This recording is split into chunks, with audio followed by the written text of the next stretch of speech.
Muito bem, eu quero compartilhar com você no Expondo as Escrituras sobre um assunto muito empolgante e também prático e necessário. Os conselhos de um pastor veterano. Não sou eu não, tá? Embora cabelos brancos já. Eu vou falar de conselhos que Paulo, o veterano apóstolo, o veterano pastor, está dando para um outro pastor jovem, chamado Timóteo, já na fase final da sua vida. Bom, é sabido de todos que Paulo foi o grande apóstolo dos gentios. Ele foi o grande desbravador do reino de Deus, o grande plantador de igrejas da história do cristianismo. Ele percorreu todas as regiões e rincões do Império Romano, pregando o Evangelho, plantando igrejas.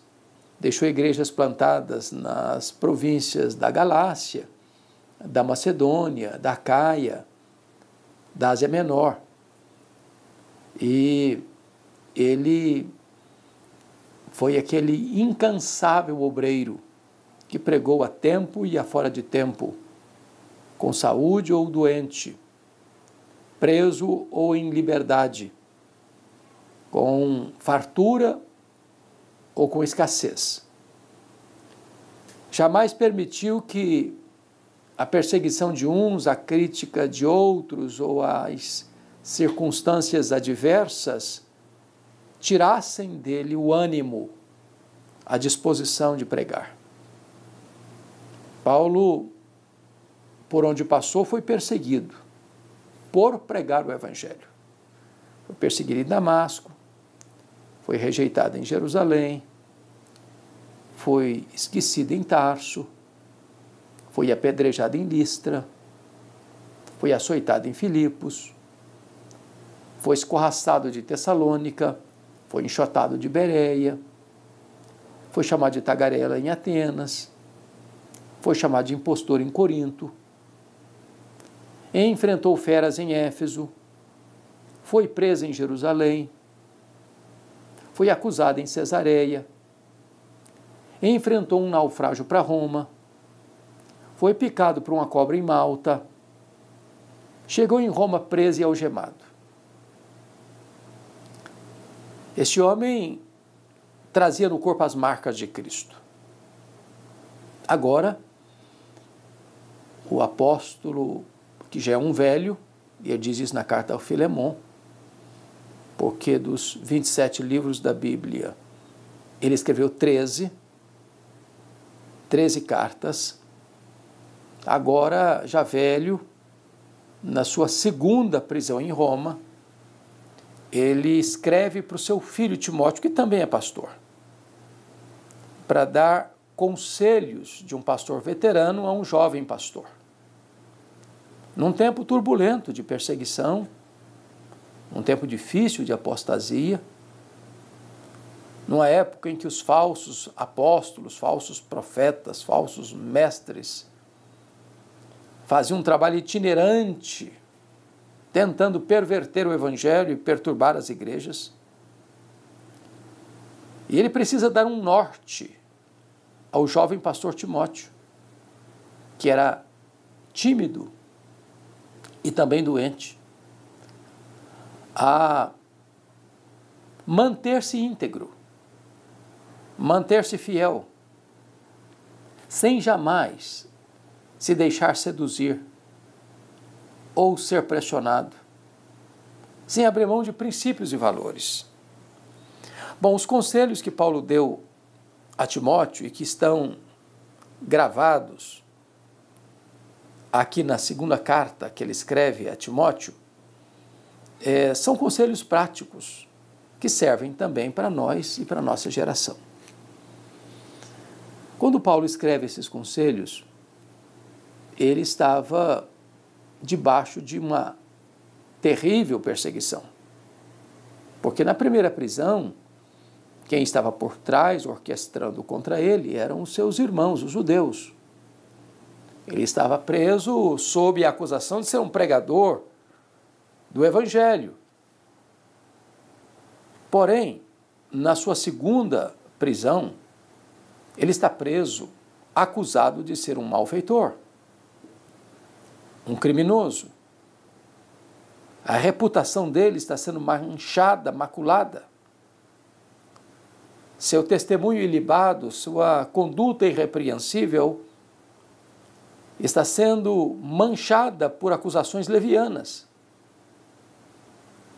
por acusações pesadíssimas de ser ele, Paulo, o líder dos incendiários de Roma. Dado ao peso, à densidade desta acusação, diz ele que ele está enfrentando algemas como um malfeitor, como um criminoso. Por isso, todos os da Ásia o abandonaram. Até Timóteo está com vergonha de se apresentar como seu filho na fé. Na sua primeira defesa, todos o abandonaram. E ele, então, é julgado e condenado à pena máxima, à pena capital. Por ser cidadão romano, não foi crucificado, mas foi degolado. Ele está no corredor da morte, ele está na antessala do martírio. E mesmo nessas circunstâncias tão adversas, ele ainda está focado no ministério, querendo passar verdades, lições, conselhos, orientações para o seu filho Timóteo, para que ele fosse bem-sucedido no ministério.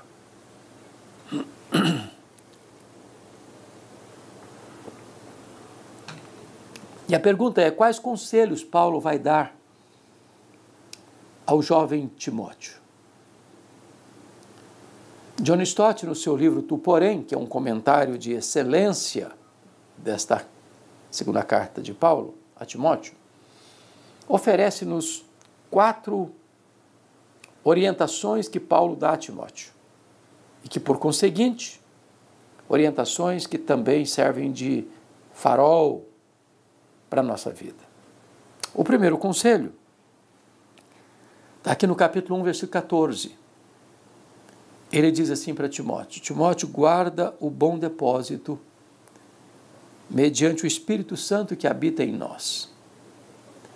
O bom depósito aqui representa o Evangelho. Então, o primeiro conselho de um veterano pastor a um jovem pastor é este: guarda o Evangelho. Guardar aqui no sentido de pôr num lugar seguro, no sentido de escondê-lo. Não. Guarda aqui significa preserva, mantém puro, intacto, incontaminado.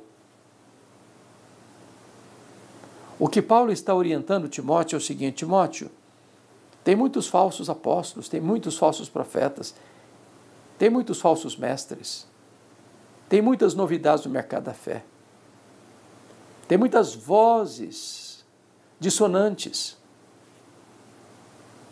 Cuidado, Timóteo. Não entre por esses caminhos sinuosos, escorregadios. Tape os ouvidos da sua alma às vozes sedutoras dos falsos mestres. Não permita que o Evangelho seja diluído, misturado,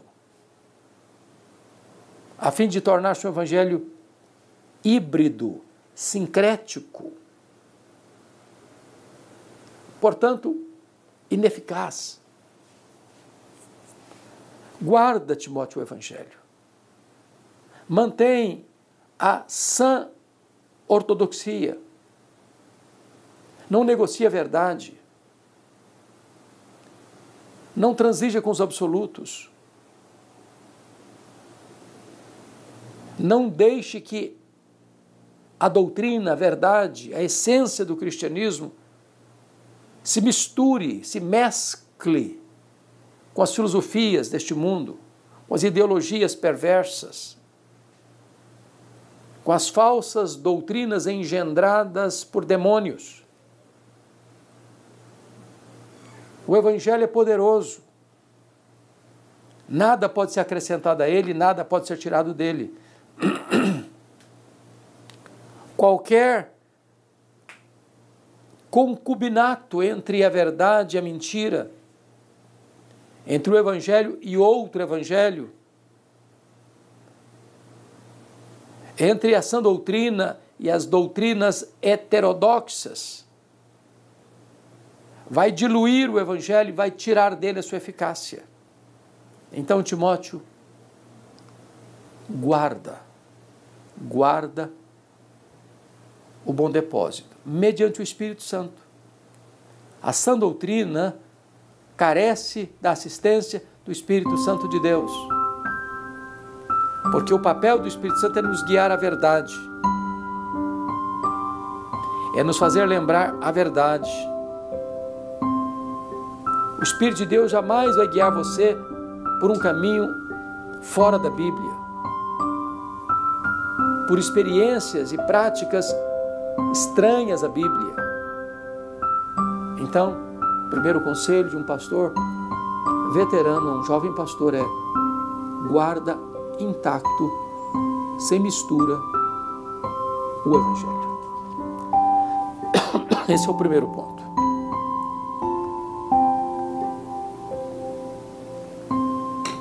O segundo conselho está no capítulo 2, no verso 3. E Paulo diz assim para Timóteo: Timóteo, participa dos meus sofrimentos como um bom soldado de Cristo. O segundo conselho é: sofre pelo Evangelho. Talvez as pessoas hoje não gostem de pensar sobre isso. Ninguém gosta de sofrer. Claro, se pudermos fugir do sofrimento, tanto melhor para nós. Porém, o Evangelho é a contracultura numa cultura decadente. O Evangelho é a luz no meio das trevas. É a verdade de Deus num mundo de mentiras. Portanto, o Evangelho nunca vai ser popular. E Paulo disse aqui nessa carta, no capítulo 3, versículo 12, que quem quiser viver piedosamente em Cristo vai ser perseguido. Não, talvez não, vai ser. Então, esperar ser aplaudido pelo mundo, esperar reconhecimento, mudar a mensagem para torná-la mais palatável, deixar o Evangelho para tratar de uma outra agenda social, política, direitos humanos, igualdade social, que são bandeiras que podem ser oportunas e pertinentes para as pessoas que lidam com isso. Mas você, pastor,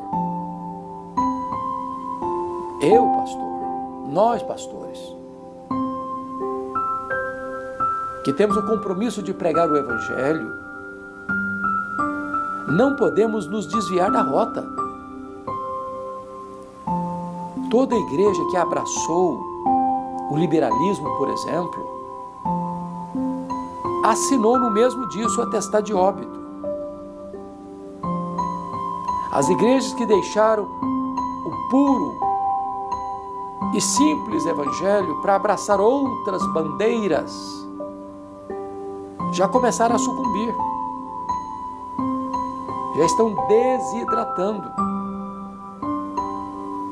perdendo membros, marcadas pela esterilidade mortal. Então não queira ser popular, não queira ser agradável, no sentido de, não vou falar isso porque vai constranger, não vou falar aquilo outro porque vai ofender, vou ocultar essa verdade porque ela vai agredir. Não. Certa feita Jesus estava pregando, está lá em João capítulo 6, e os seus ouvidos começaram a se dispersar. E os discípulos talvez pensassem assim, bom, se Jesus não der uma maciada, vai todo mundo embora. E Jesus perguntou para eles assim, quereis vós também retirar-vos? E Pedro sensatamente respondeu, Senhor, para que iremos nós? Só tu tens as palavras de vida eterna. Então, as igrejas que deixaram de pregar o Evangelho estão minguando. Outras estão aí oferecendo prosperidade, milagres, a granel, e não pregam o Evangelho mais, não falam mais da cruz, não falam mais de arrependimento, não falam mais de novo nascimento, não falam mais de justificação pela fé, não falam mais de santificação. Estão apenas pregando o Evangelho mercadológico. Podem ter muita gente, mas não tem Evangelho, não tem Deus. Porque fora do Evangelho não se conhece a Deus. Fora do Evangelho não se conhece a Cristo. Então Timóteo está recebendo orientação de um veterano pastor, dizendo assim, meu filho, sua plataforma de ministério não é buscar facilidades, nem aplausos, nem aprovação do mundo. Você tem que estar pronto a sofrer. Você é um soldado. Você está no campo de batalha. Você é como uma ovelha enviada por meio de lobos. O mundo vai ser hostil mesmo. E eles vão perseguir você. Não é porque você está fazendo coisa errada, não. É porque você traz o nome de Cristo. E o mundo odiou a Cristo e vai odiar-nos também. Então, sofra pelo Evangelho. Não sofra por coisa errada, não sofra pelo Evangelho, porque se você sofre por causa da justiça, você é feliz, bem-aventurado, diz a Bíblia. Mas vamos ao terceiro conselho de um veterano pastor. Paulo diz assim, tu, porém, permanece naquilo que aprendeste, de que foste inteirado, sabendo de quem o aprendeste. O primeiro conselho é, guarda o Evangelho. O segundo conselho é, sofre pelo Evangelho. O terceiro conselho é, permanece no Evangelho. Quando Paulo diz permanece no Evangelho, é porque, às vezes, as pessoas permanecem firmes e fiéis por um tempo. Mas depois, ou por frustração, ou por curiosidade, ou por conveniência, ou por pragmatismo, elas acabam abraçando um evangelho mais fácil, sem cruz, sem renúncia, sem arrependimento, sem sacrifício. Um evangelho palatável, que vem fazendo cócegas na vaidade humana, que vem oferecendo ao homem o que ele quer, prosperidade, riqueza, milagres, isso, aquilo outro, como se o homem fosse o centro do universo, como se tudo girasse ao redor do homem, como se Deus fosse um despachante celestial para atender todos os seus desejos. E então, quantos que começaram bem a carreira, como Demas, mas depois passaram a amar o presente século e abandonaram? Como Judas Iscariotes, que por amor ao lucro vendeu a Jesus. A palavra para um jovem pastor é esta: permanece no Evangelho. Ainda que alguém saia para cá, saia para lá, se desvie daqui, se desvie de lá, permanece no Evangelho. Ainda que você não esteja vendo resultados tão plausíveis, e outros à sua beira, pregando uma outra mensagem, um outro evangelho, tem multidões e multidões. Paulo diz, permanece no Evangelho.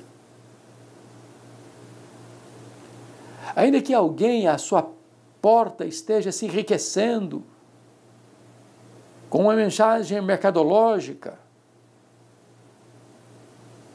com um evangelho semipagão, sincrético, eivado de paganismo, esteja crescendo a olhos vistos diante de você, que não tem os mesmos resultados, permanece no evangelho. Porque os arroubos da falsa doutrina, as promessas mirabolantes dos falsos mestres, o evangelho de resultados esplendorosos, como da prosperidade, podem favorecer você por um momento, mas não aplacarão a dor da sua consciência, nem salvarão as pessoas que vêm a elas, porque não há salvação a não ser em Cristo, que está no evangelho. Permanece. Não se desvie nem para a direita, nem para a esquerda. Não se aparte da sã doutrina. Não venda a sua consciência. Não transija com valores e princípios. Permanece no evangelho.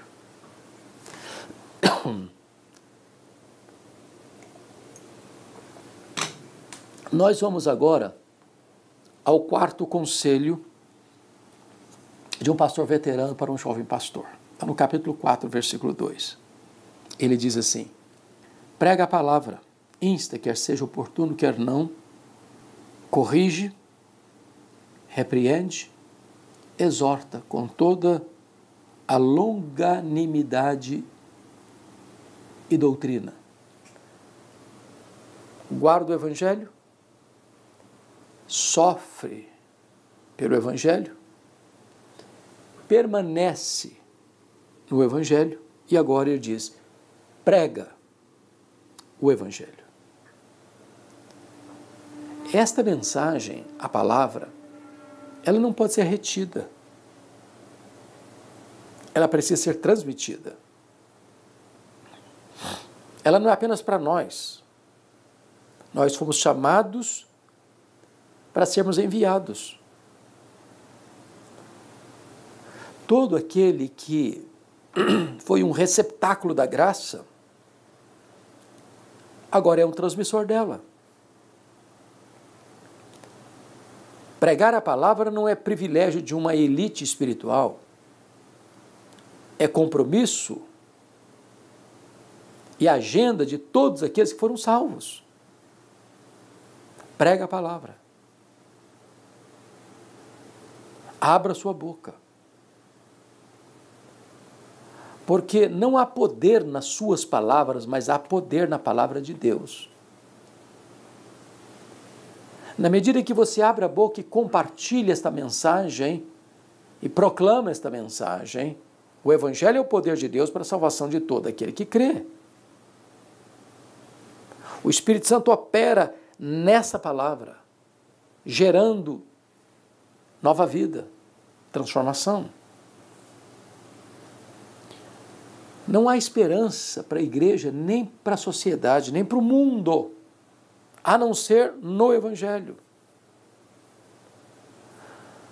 As medidas sociais, as políticas de governo, as instituições públicas, as entidades filantrópicas, em si mesmas elas não têm condições de oferecer resposta à maior necessidade do ser humano, que é ter um novo coração, uma nova mente, uma nova vida, ser transformado.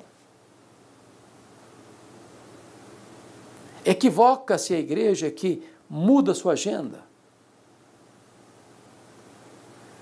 para uma agenda eminentemente social, quando o elemento transformador é o Evangelho. Prega o Evangelho. Não só a maior necessidade da igreja, a maior necessidade da sociedade, do mundo. Que entra governo, sai governo. Entra partido, sai partido. troca o juiz das cortes, muda o regime de governo, e os problemas continuam, e o homem continua sendo o mesmo. Mas onde o Evangelho chega, onde a palavra de Deus chega, ela transforma, ela liberta, ela restaura, ela faz tudo novo. Então prega a palavra. As igrejas que estão abandonando a mensagem pura e genuína da palavra estão minguando. É o que você vê hoje na Europa, na América, no Brasil e no mundo afora. E vão minguar mesmo. Porque não há esperança a não ser no Evangelho. As igrejas que entram para as novidades do mercado da fé precisam ter muita criatividade, porque todo dia tem que mudar a novidade, porque as pessoas vêm, mas aquilo não satisfaz, aquilo é farelo, aquilo não é trigo, aquilo não é pão, aquilo não satisfaz. Prega a palavra. Prega a palavra. Bom, vou ficar por aqui. E recordar com você esses 4 conselhos de um pastor veterano. Primeiro conselho, capítulo 1, versículo 15. Guarda o Evangelho. Segundo conselho, capítulo 2, versículo 3. Sofre pelo Evangelho. Terceiro conselho, capítulo 3, versículo 14. Permanece no Evangelho. Quarto conselho, capítulo 4, versículo 2. Prega o Evangelho. Paulo, logo depois dessas palavras, ele foi executado. Foi degolado. Mas antes de morrer, ele passou o bastão para o pastor Timóteo, que deu sequência à pregação do Evangelho. Homens de Deus já se foram, outros daqui a pouco irão. Talvez você esteja começando a sua jornada, como um crente, como um líder, como um pastor. E eu espero que esses conselhos de um veterano pastor possam marcar sua vida, possam balizar seu caminho, possam iluminar sua mente, possam firmar os seus passos nas veredas da justiça. Que Deus abençoe sua vida, que Deus abençoe seu coração. Um grande abraço.